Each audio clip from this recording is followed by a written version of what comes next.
Olá a todos, estamos começando a nossa videoaula para a disciplina de Mecânica dos Solos. O tema de hoje é a consistência do solo. Eu irei estar abordando com vocês a definição de consistência, limite de Attenberg e alguns índices de consistência.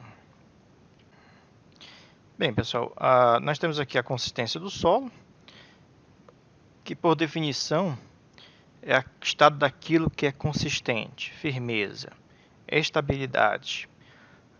Para entendermos melhor, vamos ver aqui um exemplo de um solo arenoso. Um solo arenoso, gente, é um material que não tem consistência, não tem firmeza, não tem estabilidade. Se você pegar, por exemplo, uma pequena amostra de solo arenoso e tentar moldar para que ela fique em uma determinada forma, você não vai conseguir manter, né, esse solo estável. Ele vai tender a desmoronar, né, porque as partículas não têm coesão entre si, certo? A estrutura do solo arenoso se dá por contato. Então, o solo arenoso ele não tende a ter consistência, diferente de solos argilosos. Os solos argilosos eles tendem a ter coesão, tendem a ter uma interação entre as partículas da argila minerais, e isso faz com que o material seja consistente. Então, gente, aqui é a primeira premissa que nós estamos avaliando, que para um solo ter consistência, ele tem que ter uma determinada quantidade de minerais argílicos, né, de argila presente, né, nesse solo. Outro ponto que nós vamos observar é o seguinte: uma argila, gente, ela pode apresentar diferentes consistências em função do teor de umidade que ela está sujeita. Então, por exemplo, uma argila mais seca, ela vai ter uma consistência mais dura, mais rija. Se você tiver, por exemplo, uma argila mais úmida, ela vai ter uma consistência mais mole. Então, essa é outra premissa, né, que nós temos aqui em relação a consistências do solo, que não basta apenas avaliarmos a questão das composições mineralógicas do material, mas também em termos de teor de umidade. Então, gente, em resumo, o estado do solo, né, a consistência do solo, ele vai depender dos minerais argílicos presentes e do teor de umidade que o solo está, né, no momento. Então, pessoal, o livro do Souza Pinto ele traz uma analogia bem interessante para entendermos o que é a consistência do solo. Imaginemos aí uma estrada de terra, né, aquelas estradas carroçáveis, de solo avermelhado, né, de pissarra, em um dia chuvoso. O que vai acontecer com essa estrada? Você vai ter um acréscimo de umidade no solo. Então, gente, ao final de uma chuva, essa estrada vai estar completamente, né, inundada, o solo vai estar extremamente úmido, né, com saturações aí, né, de 100%. E aí, gente, o solo ele vai apresentar uma fluidez.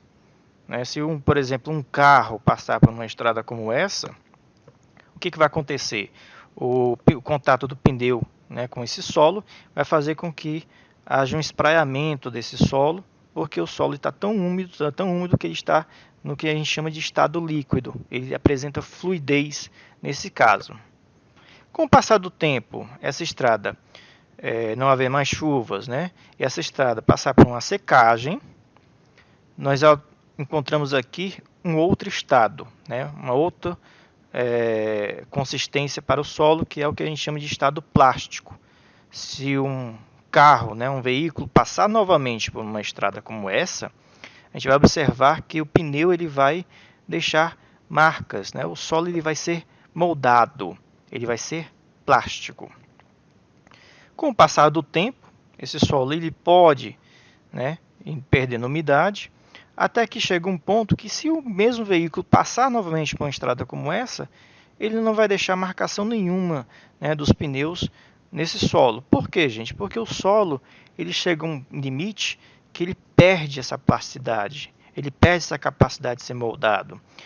Nesse estado é o que a gente chama de estado sólido, em que o solo ele apresenta aí características, né, de um material de pouca variação de deformações, né, num estado mais rígido. Para entendermos melhor, pessoal, isso foi apenas um resumo que eu falei para vocês do que é os limites de Attenberg. Os limites de Attenberg, pessoal, foram limites estabelecidos por Albert Attenberg, foi um dos grandes pesquisadores, né, um dos primeiros geotecnistas, propriamente dito, né, no início do século XX, que estudou a consistência dos solos para avaliação de estabilidade de taludes. Então, logo no início do século XX, nós tivemos alguns problemas de estabilidades, né, de taludes, alguns taludes rompendo, e o Attenberg, na época, ele avaliou a consistência do solo, né, como influenciava nesse comportamento mecânico. E aí, gente, foi estabelecido o seguinte: o solo muito úmido, ele está no estado líquido. Nesse estado, o solo ele tem a capacidade de fluir, né, como a gente já mencionou. Só que chega um ponto que, ao perder umidade, né, à medida que vai perdendo umidade, ele vai chegar a um ponto que o solo ele passa a não mais fluir. Ele perde essa capacidade de fluir, e nesse ponto é o que a gente chama de LL, limite de liquidez. Se a umidade for, né, sendo reduzida gradativamente, o solo ele vai estar aí agora num estado plástico, num estado moldável, né, só que também tem um limite. Vai chegar um ponto que o solo ele não vai ter mais essa capacidade de moldar e vai ficar quebradiço. Então, nesse momento que o solo perde essa capacidade de ser moldado, que ele muda o comportamento mecânico, ele atinge o que a gente chama de LP, limite de plasticidade. Com o passar do tempo, gente, perdendo umidade novamente, o solo ele entra no estado semissólido. Esse estado é um estado, né, de um solo mais rígido.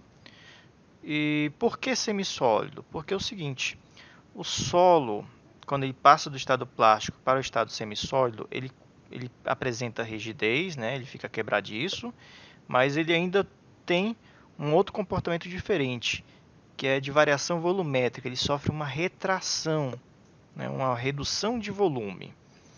Só que essa retração, essa variação de volume, conforme vai perdendo umidade, chega a um ponto limite, que é o que a gente chama de LC, o limite de contração, onde o volume do solo ele não sofre mais alteração conforme perde umidade. E aí nós entramos no estado sólido propriamente dito, né? Onde, por mais que você tenha variações de umidade, você não tem mais variação volumétrica, e aí o solo passa a ter um comportamento único. Bem, gente, o limite de liquidez, aqui nós temos uma definição mais em relação à parte experimental. Ele é definido como o teor de umidade do solo para qual um sulco feito em uma amostra na concha do aparelho Casagrande se fecha por 25 golpes. Então, o que acontece, gente? Esse aqui é o aparelho Casagrande, é colocada uma pequena amostra de solo sobre essa concha, é feito um sulco, como vocês podem observar, e a partir, né, de movimentos aqui com essa manivela, a concha ela vai sofrer queda livre, numa altura de 1 centímetro, e vai, né, impactar com essa base, como vocês estão vendo aqui. Conforme vai acontecendo, né, esses golpes dessa concha com a base, o sulco aberto aqui, essa trincheira, ela tende a fechar. No momento que essa trincheira fechar, é anotado, né, o número de golpes e determinado o teor de umidade. Aqui mostra um detalhe de como é que é feito esse procedimento em laboratório. Então nós temos aí o laboratorista manipulando uma certa quantidade de solo numa cápsula, né, de cerâmica. Ele vai acrescentando nesse solo algumas quantidades de água e vai deixando, né, mexendo, revolvendo esse material até que ele fique homogêneo em termos de umidade. Uma vez obtido uma pasta bem plástica, como vocês estão vendo aí. Ele transfere parte desse solo para o aparelho Casagrande, como vocês podem observar, com o auxílio da espátula, cobrindo cerca de 2/3 dessa superfície dessa concha. Com a utilização de um cinzel, o laboratorista ele vai dividir a massa de solo na concha em duas partes, fazendo essa ranhura, né?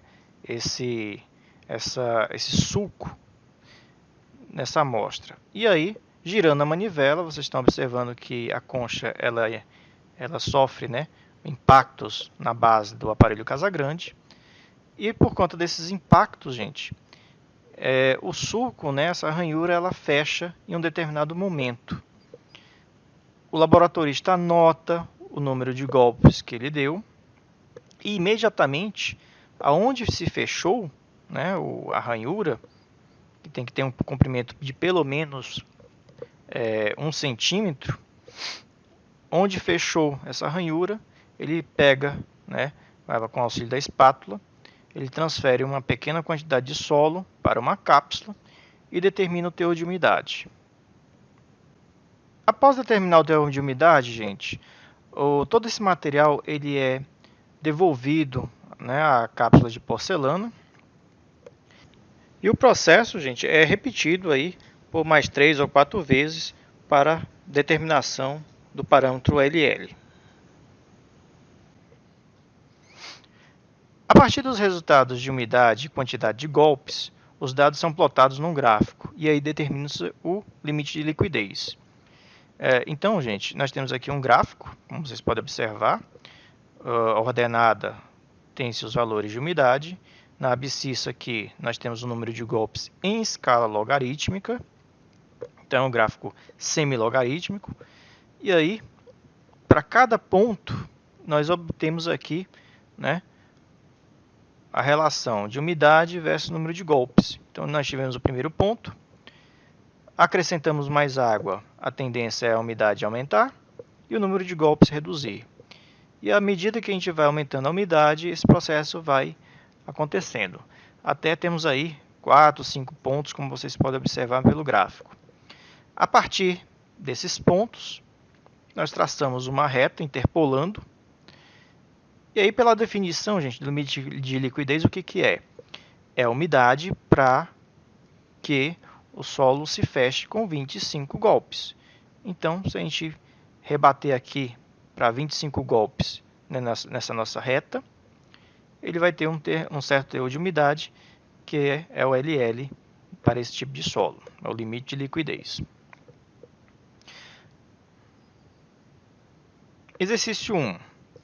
Na determinação do limite de liquidez de um solo, de acordo com o método brasileiro NBR 6459, que é a norma que rege esse ensaio, foram feitas 5 determinações do número de golpes para que a ranhura se feche, com teores de umidade crescente, e obtidos os resultados a seguir. Então, nós temos aqui 5 tentativas, cada tentativa com umidades crescentes, porque a gente vai acrescentando, né, algumas variações de água, né, de quantidade de água nessa nossa amostra de solo.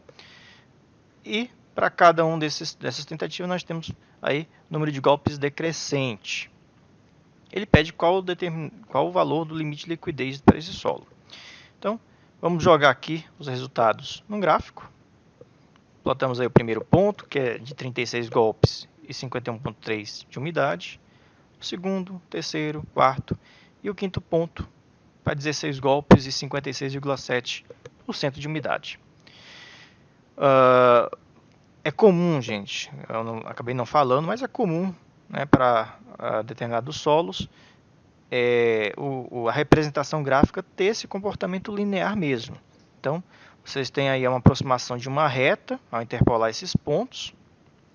E aí, para o número de golpes de 25 golpes, nós temos um teor, né, de umidade de aproximadamente 53,6, que a gente arredonda para o primeiro número inteiro mais próximo, no caso, 54 graus, o limite de liquidez. Equação para cálculo do LL pela Federal Highway Administration. Gente, isso aqui é uma equação desenvolvida por esse órgão aí americano, no qual o LL ele vai ser em função de apenas um único ponto. Você sabendo o número de golpes e a umidade do solo, você consegue determinar o LL com apenas um único ponto. Vamos ver isso no exercício 2. O exercício 2 ele pede para refazer o exercício 1, utilizando aí a equação, né, da Federal Highway Administration. Então vamos refazer aqui o exercício 1. Nós temos aqui a equação proposta, né, a equação matemática para cálculo do LL. Temos aqui os resultados obtidos. Como o número de golpes, gente, o LL, por definição, é a umidade para 25 golpes, vamos pegar aqui o resultado de 22 golpes. Vamos substituir esses valores. Então, o LL vai ser a umidade, que é 54,5, dividido por 1,419 menos 0,3 vezes log na base 10 de 22 golpes. Isso me dá um LL de 53,6. Arredondando para o número inteiro, nós temos um LL de 54%. Então, o resultado foi extremamente semelhante ao resultado obtido pelo método gráfico. Vamos ver aqui outro ponto, né? Vamos pegar um ponto extremo. Vamos pegar aqui agora, então, um ponto extremo para testar essa equação. Vou pegar aqui o ponto de 16 golpes e 56,7 de umidade. Substituindo os valores na nossa expressão matemática, nós também temos aí o valor de LL, né, igual a 53,6, que também dá 54% de umidade para o limite de liquidez. Então, isso mostra que a equação, né, ela tem um excelente ajuste para o cálculo do LL, né, por esse exemplo. O limite de plasticidade, gente. Então, a gente viu o limite de liquidez. O limite de plasticidade, ele é o teor de umidade no qual o solo ele começa a se fraturar. A gente viu que o limite de plasticidade é aquele momento que o solo ele para de ser plástico e começa a ser quebradiço. E isso é feito em laboratório, gente, com um teste bem simples ao fazer, né, um pequeno cilindro, né, a moldagem de um pequeno cilindro com 10 centímetros de comprimento e 3 milímetros de diâmetro. Então, ao tentar fazer esse cilindro em laboratório, à medida que você vai fazendo o procedimento do ensaio, o solo vai perdendo umidade para o ambiente, para a mão do operador, e aí vai chegar um ponto que ele vai começar a ficar quebradiço. Neste ponto, determina-se o teor de umidade para avaliar o limite de plasticidade. Vamos ver aqui na prática como é que é feito isso. O laboratorista tem uma pequena massa de solo, bem plástica, né? Semelhante àquele primeiro ponto do limite de liquidez. E aí esse solo, gente, ele passa por uma moldagem, né? Ele vai tentar modelar aí esse solo num formato cilíndrico com um comprimento de 10 centímetros pelo menos e 3 milímetros de diâmetro. À medida que o operador, gente, ele vai fazendo isso nesse vidro esmerilhado, como vocês podem observar, o que acontece? O solo está perdendo umidade. Ele está perdendo umidade para o ambiente, está perdendo umidade para a mão do próprio operador. Então, o operador ele tem que repetir esse ensaio por algumas vezes, pelo menos 2 ou 3 vezes, até que, numa certa tentativa de moldagem, o solo ele começa a se fragmentar. Então, vocês estão vendo aí que ele está fazendo uma comparação com o gabarito. O solo não se quebrou, não foi quebradiço nessa primeira tentativa. Então, ele volta novamente a trabalhar essa amostra de solo. Volta a fazer, né, uma pequena massa esférica com a mão e tentar moldar novamente. Então, numa segunda tentativa, ele vai verificar se o solo ainda continua plástico ou ele começa a se fraturar. Se ele começar a fraturar, como a gente pode observar aí, ó, ele já não está conseguindo mais moldar, ele se quebra fácil. Nesse ponto, o operador tem que parar imediatamente o ensaio, transferir o material para uma cápsula e mensurar, né, medir a umidade desse material. Então, gente, o limite de plasticidade é a umidade em que a água livre começa a existir em excesso, ou seja, uma quantidade maior que aquela necessária para satisfazer a adsorção forte. Quando atinge o LP, a água começa a formar uma camada dupla, que pode ser também interpretado como um teor de umidade limite, abaixo do qual o solo perde plasticidade, isto é, deforma-se com a mudança de volume e com trincamento. Índice de consistência, gente. Nós temos alguns índices de consistência para avaliar a plasticidade de um solo. O primeiro deles é o IP, ou Índice de Plasticidade. O IP, gente, ele é basicamente o seguinte. Você tem aí o LL, que é o limite superior, em que o solo, acima dessa umidade, ele está no estado líquido.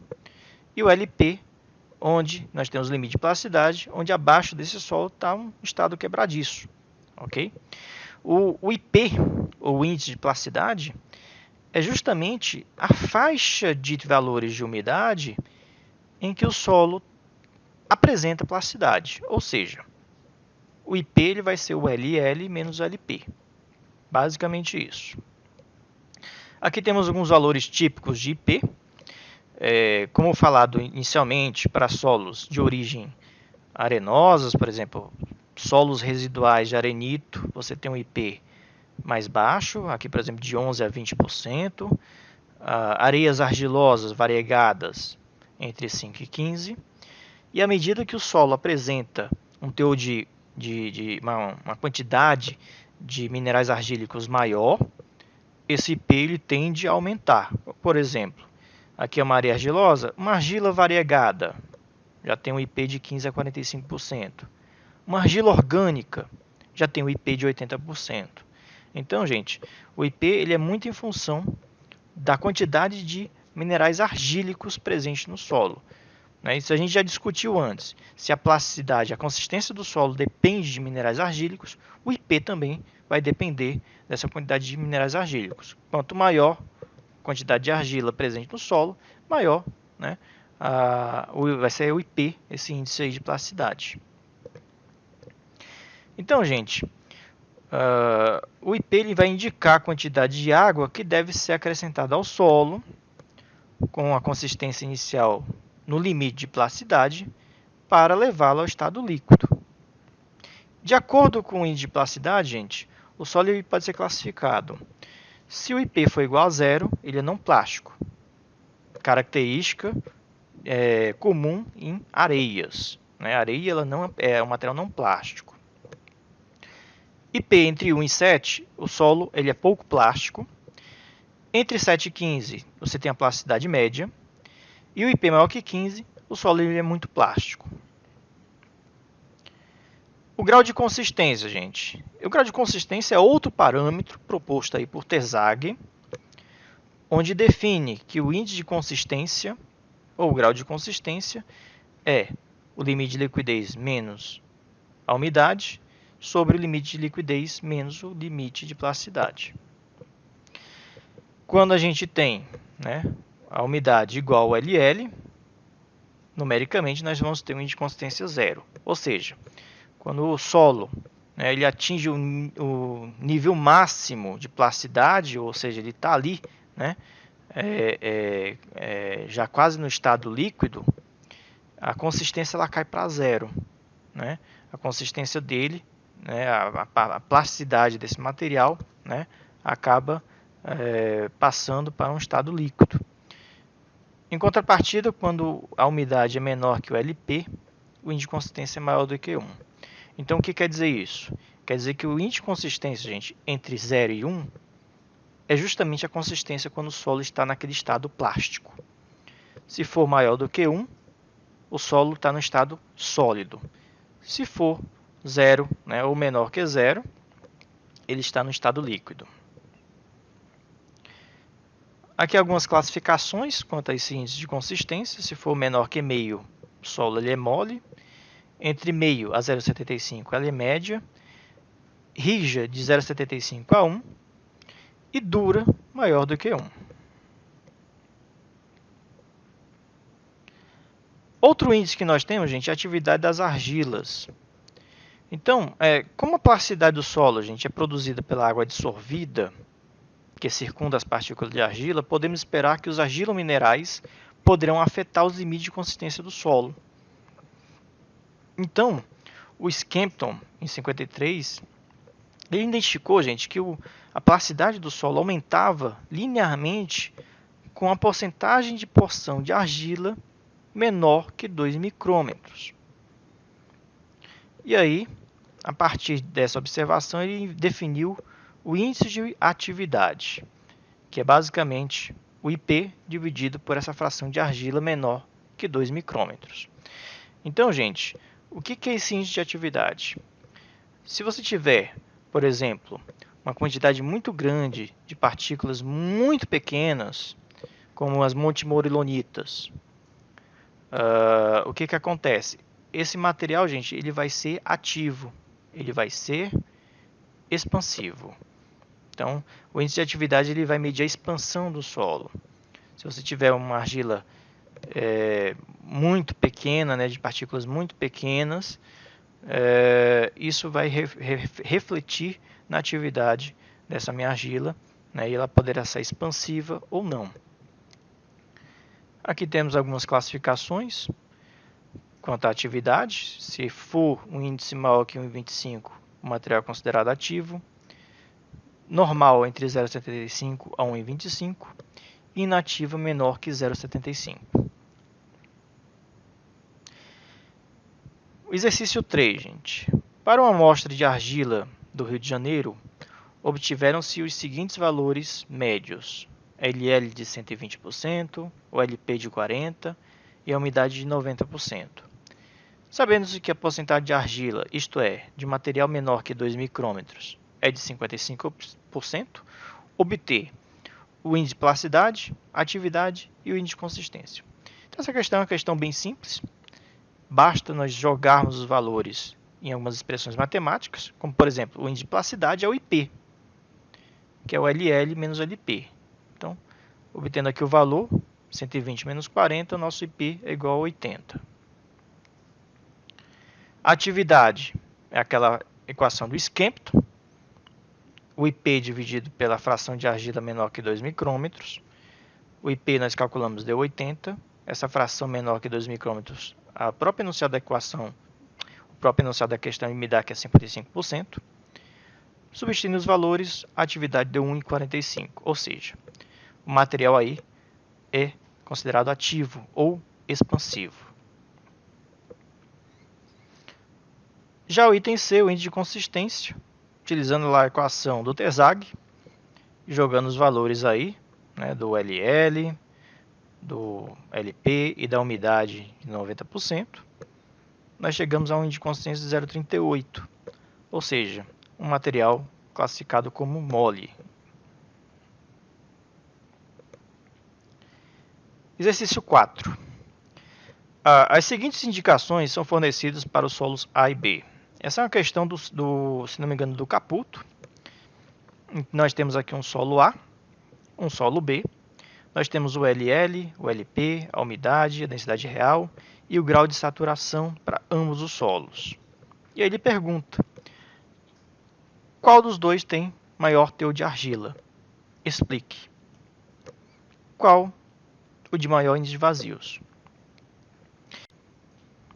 Bem, pessoal, a gente pode fazer duas análises aqui, né? Uma análise qualitativa e uma análise quantitativa. A análise qualitativa nós podemos avaliar em termos de umidade dos solos. Ambos estão com saturação de 100%, só que para o solo A atingir a saturação de 100%, ele precisou de umidade de 15%, e o solo B de apenas 6%. Então, gente, o que acontece? Quando você tem um material com um certo teor de argila, a tendência é de que esse material, né, que o solo que tiver mais argila, ele vai ter mais umidade. Então, estamos falando principalmente por conta da absorção da argila, né, em relação à água presente ali na estrutura do solo. Ok? Então, a tendência é do solo A ser o material que tem mais teor de argila. Mas isso a gente pode provar pelo IP. Então, o próprio índice de plasticidade, quanto maior for o IP, maior a quantidade de minerais argílicos presentes no solo. Então, se a gente calcular aqui o IP do solo A, nós vamos ter um IP igual a 18. E para o solo B, nós vamos ter um IP igual a 3. Então, o que acontece?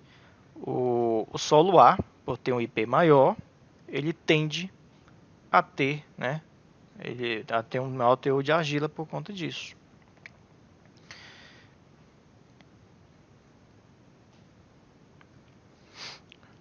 Qual tem o maior índice de vazio, gente? Nós também podemos fazer aí um cálculo bem simples. Nós temos aí a saturação. Então, basta a gente jogar nessa expressão matemática aqui, o grau de saturação vai ser igual a GS vezes a umidade dividido pelo índice de vazios. Se a gente jogar aqui os valores para o solo A, nós temos que o grau, o índice de vazios aí do solo A é de 0,41. Fazendo o mesmo cálculo para o solo B, nós temos que o índice de vazios do solo B é 0,16.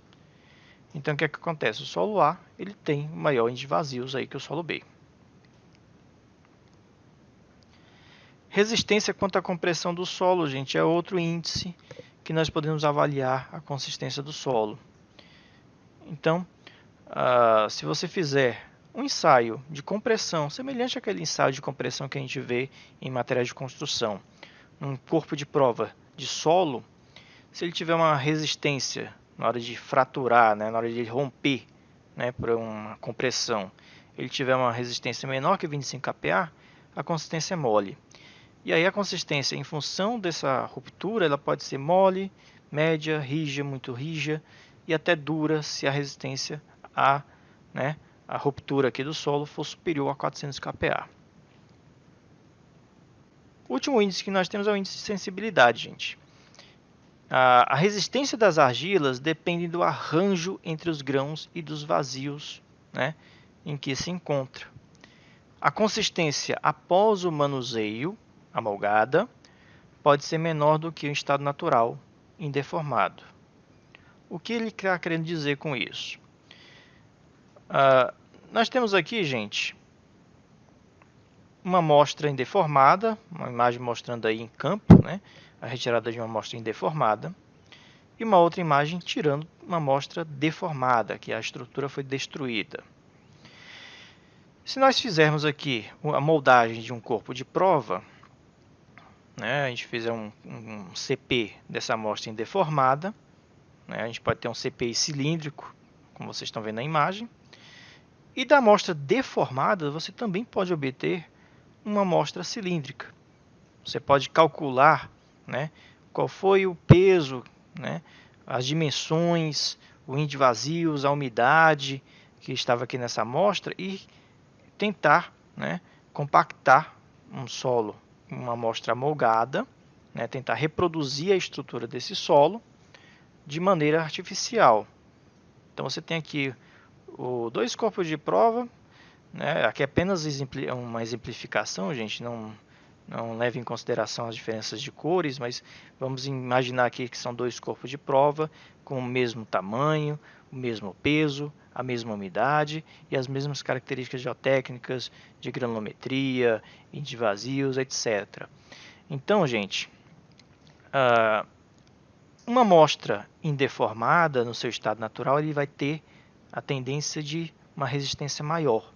Então, quando você faz aquele mesmo ensaio de resistência de compressão unidimensional, em ambas as amostras, a amostra indeformada ela vai ter uma resistência muito maior do que uma amostra amolgada. E a partir desses parâmetros, você avalia aí a sensibilidade desse material, desse solo. A razão da resistência do estado indeformado, dividido pela resistência do estado amolgado. Aqui é uma classificação para essa sensibilidade. Se as resistências forem a mesma, o material é considerado insensitivo. Se for de 1 a 2, é de baixa sensitividade, 2 a 4, média, 4 a 8, sensitiva e maior do que 8, ultra sensitiva.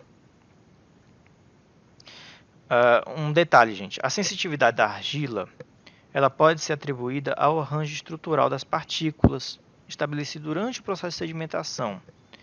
gerada pela interlação química das partículas, ou também pela remoção de sais minerais na água em que o solo se formou pela percolação de águas límpidas. Um comentário em relação a isso: quando o solo ele é formado, né, tem a sua estrutura formada no ambiente natural, é muito comum a existência, por exemplo, de sais, de óxidos, de agentes cimentantes presentes, certo? Fazendo com que o solo lhe tenha uma resistência maior.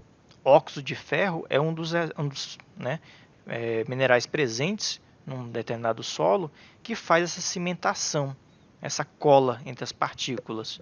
Quando você destrói essa estrutura desse solo, essas ligações são quebradas. Esse cimentante, né, esse óxido presente ali no solo, ele é quebrado, essa ligação entre partículas, e quando você tenta refazer a estrutura, gente, você não consegue refazer essas ligações que existiam anteriormente. Por isso que a resistência do solo muitas vezes ela cai em função dessa sensibilidade. Exercício 5. Para determinar o índice de consistência e sensitividade de uma argila, utilizou-se uma amostra indeformada, e aí foram feitos alguns ensaios de umidade, de LL, de LP, uma resistência de compressão simples no estado natural e no estado amolgado. E aí a questão, gente, pede para avaliar, né, descrever a consistência e a sensitividade do solo. Essa é uma questão presente no Souza Pinto, apesar de ser uma questão aparentemente simples, ela tem as suas peculiaridades. Vamos analisar aqui, gente, primeira coisa em relação à consistência. Nós temos os dados, você pode muito bem utilizar aquela equação lá do Terzagh, onde você avalia a consistência pelo LL, pelo LP e pela umidade. Então, calculando aqui, você vai encontrar um índice de consistência de 0,4. Olhando na tabela, como é menor que meio, a consistência desse material é uma consistência mole. Ok. Porém, nós temos o seguinte: nós temos outra forma de avaliar a consistência, que é pelos resultados de compressão simples. Então, se nós avaliarmos, por exemplo, aqui a resistência do solo no seu estado amolgado, vocês vão ver que a consistência, né, a resistência de compressão, que está aqui no valor de 28 kPa, está entre 25 e 50, é considerada uma consistência mole. Ok, ela é coerente com a equação do Terzagh para o índice de consistência aqui que nós encontramos anteriormente. Porém, gente, se você avaliar a resistência à compressão no seu estado natural, a consistência muda. Ele vai ter uma consistência média, ok? Esse é um ponto importante para a gente identificar uma terceira premissa. Então, nós vimos que quantidades de argila influenciam na consistência do solo. Vimos que a umidade influencia também na consistência do solo. E aí temos um terceiro fator que nós temos que também considerar. A estrutura do solo original também pode influenciar na resistência, na consistência do solo em questão. Okay? Então, são 3 fatores que nós temos. O primeiro fator diz respeito à quantidade de argila na amostra, o segundo em relação ao teor de umidade, e o terceiro fator agora, a sensitividade da argila. Então, gente, para esse estado aí, ela pode ser uma consistência mole, ou, se você avaliar a consistência no seu estado natural indeformado, uma consistência média.